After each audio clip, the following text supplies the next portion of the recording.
Working from home has quickly become the new normal for everyone, everywhere, pretty much. And here to help you stay sane during the process is LinkedIn's Catherine Fisher.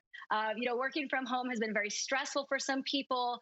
Catherine, hi, welcome to the show. What would you say is the best way for all of us to deal with this stress? Well, you said it. It's insane right now. And how do we stay sane? And you do that by letting go of the idea that it's going to be perfect because it's just not going to be. You're going to have to do away with how you used to do your work and come up with new systems and new ways of feeling accomplished in your work. One thing that I really like to do is instead of, having these kind of vague plans in terms of what I'm going to accomplish, is I be really specific about what I can do in a day. So instead of saying I'm going to make some sales calls, I'm going to call these three people because as we all know, you're going to get distracted in ways that you never thought possible before.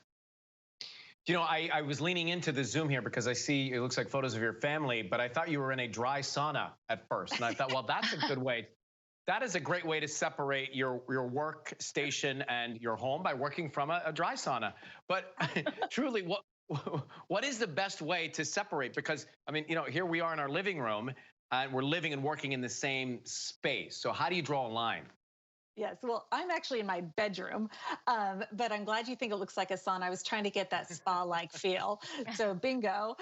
What you really need to do is create your own section. So for me, I don't have a home office, but I have kids, dogs, and a husband. So I need to have a designated area that I can work in. And because I don't have an office, I do just this portable desk, and I take it up and down every morning and every evening. And it's a complete pain, and I can't tell you how many nights I'm like, I really don't want to, deal with taking down the computer and everything, but you have to have that separation. And because you don't have the separation by going to the office, you need to make it feel like you're going into work. So with maybe it's a corner of your dining room, maybe it is in your living room. And, for those of you who have a home office, I'm very jealous. Well, speaking of kids and husbands, they're essentially our new coworkers at this point. How do we deal with them? How do we deal with this new normal? Oh, it's completely changed the way we work. And yes, and really it's my two dogs who create the most, disruption in my day. And, before we used to, negotiate, okay, I'm going on this business trip, make sure that, are you going to be able to take the kids here or, walk the dogs, et cetera. And now what we really have to do is plan the week out in terms of, okay, I have a really big presentation or I have an interview. So can you make sure that the kids are taken care of and the dogs are being walked?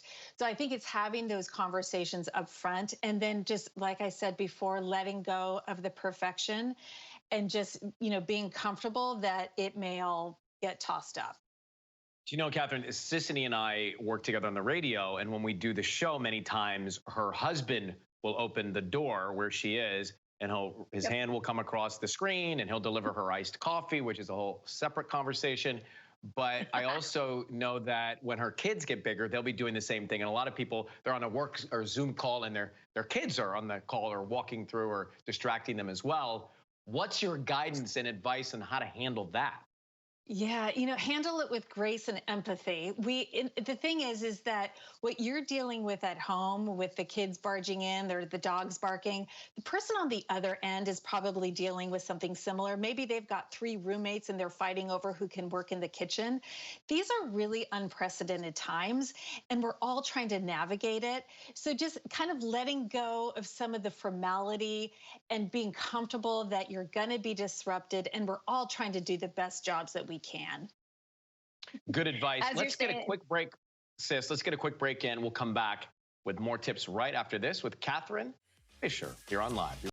Back with Catherine Fisher talking about how to work and live all in the same place with our families and our dogs. What about taking time off?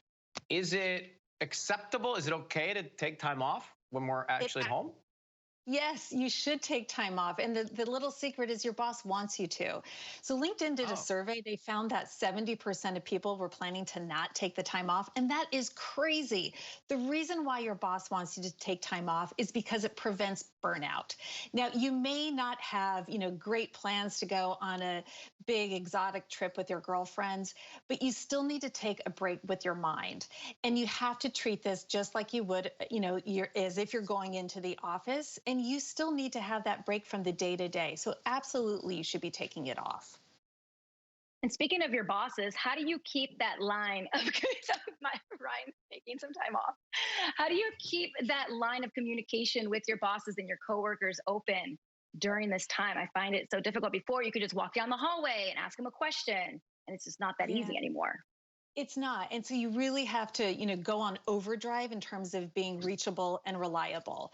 And for some reason, there's this idea that if I can't see you, then you must not be working, which we all know is not the case. In fact, many of us are probably working a lot more.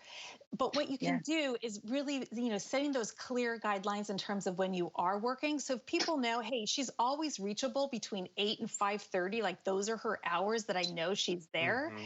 that gives that sense of comfort that, you're there and reachable. You're also going to have to over communicate. So just like you said, you're not bumping into your boss anymore in the elevator and able to be like, slip in like what a great win you just had. So you're going to have to find times and, over communicate and overshare all of your accomplishments. So you said available between 8 and 5:30. Is it acceptable to say available between 5:30 and 8 and just sort of lessen the window, or is that a Yeah, bad probably not. thing? I don't know. What about socializing? Part of the fun of having some of our jobs and going to work is socializing with our coworkers. How do we best do that now? It is so important to still feel connected. And this is one of the things that people talk a lot about is just that, the days are long and you don't have those social connections anymore. Just like, staying in touch with your boss, you're going to have to work extra hard to stay in touch with your colleagues. One of my favorite things to do is to take a break actually from the screen. So do a walking meeting. This is, you find a time and a place that you're both going to go for a walk. It's a shared experience.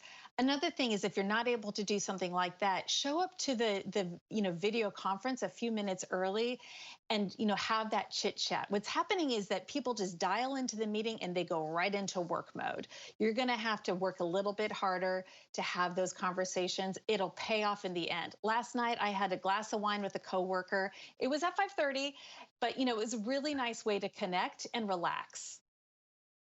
That's awesome. Wine with a coworker. I'm into that.